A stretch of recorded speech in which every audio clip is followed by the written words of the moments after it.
Today I'm going to tell you what a nuclear physicist and the search for aliens can teach us about finding love. Alright, so scientists don't know exactly how love works or what it does to our brains, but that's all a topic for another show. What we do know is that in every culture we've looked at, almost everyone on Earth goes out looking for love.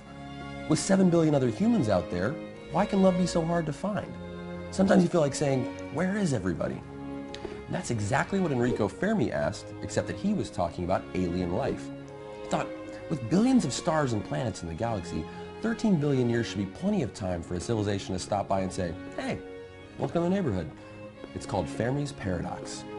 An astronomer named Frank Drake took Fermi's question and answered it with an equation because that's what astronomers do. He said if you plug in a little bit of data about the galaxy, you can make an estimate of how many civilizations there might be out there. Let's go play with Drake's equation and see what we come up with. N star, the number of stars in the Milky Way, a lower guess puts that at 100 billion. F sub p is the fraction of stars that have planets, which NASA now says is as high as 100%, or a planet for every star. N sub e is the number of those planets that could support life as we know it. A recent estimate puts that at 2.5 billion, or 4%. That leaves us with F sub little l, the fraction of those that actually develop life. Recent estimate says as high as 13%. F sub I is the fraction that have intelligence. F sub c is the fraction that develop technology. F sub big L is the fraction of time a civilization exists before it destroys itself. And those are pretty hard to guess, but we can use Carl Sagan's numbers because we can trust Carl.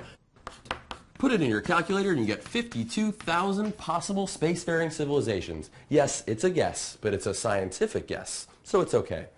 Now, I think it means we've got no reason to feel lonely if we're just optimistic. But what about finding another life form here, on Earth? Can you calculate your odds of finding that special someone, or maybe many special someones? Let's say you're a 25-year-old woman named Anne who lives in New York City. N sub p is her target population, or 8,244,910 people from New York. F sub g is the fraction of Anne's target gender, which is about 50% no matter her preference, unless it's both, then she'd plug in 100%. Approximately 44% of Americans are single at any time, so plug that in for F sub s since Anne's not looking to break up any couples. F sub e is the fraction Anne might encounter, which would be small if she only goes out to meet people at bars or parties, but about 37% of singles use online dating, so that maximizes their chances.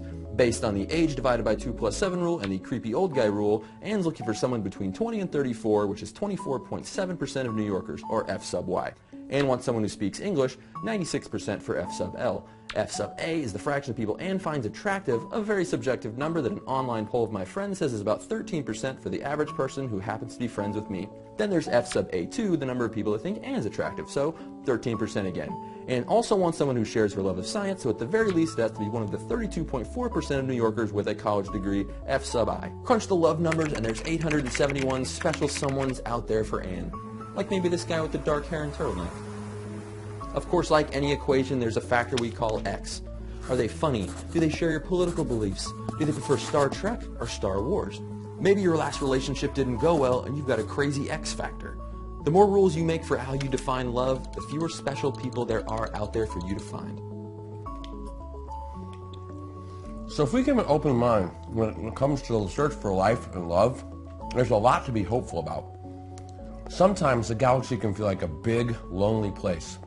Like that guy with the turtleneck reminds us, for small creatures such as we, the vastness is bearable only through love. So how many people are out there that you could love?